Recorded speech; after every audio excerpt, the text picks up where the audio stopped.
Menteri Ketenaga Eksais ubah Kermen Shillong mentah kesengi ula ong baka Sorkar Jylla kan kemi ia kerukom ban penyat di Dukan di Kyiad hasor.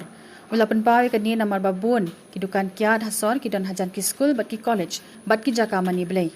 Ubah Shillong ula ong baka Sorkar kadang kemi benya halo kini ke benta bat kumta ki Laisen ki bathmai lapen Sangeh shua ia mentah shipor. Ula kedauru baya ke NOC bela ai da ki dor bashnong naga benta ban sengi ki Dukan di Kyiad kadi ke jing ai jingbit ke badan kam naga benta kinu-kinu ki Dukan Kyiad. The reason that we stop it is that to monitor all these things, where is their location located, and then the numbers of we do have the numbers, no doubt, but we want to do a study where exactly to increase the number of this wine shop if needed in future. So for this, no doubt, whenever we have the number one paper, the most required paper is that the NOC from the local headman.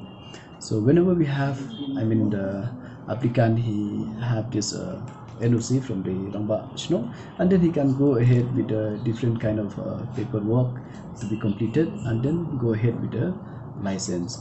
So we issue a license only when they have this NOC from the headman. So as per your question, you mentioned about that some located near the schools or near the hospitals. So if there is such kind of things, we can look into it, because we will not issue any new license to those.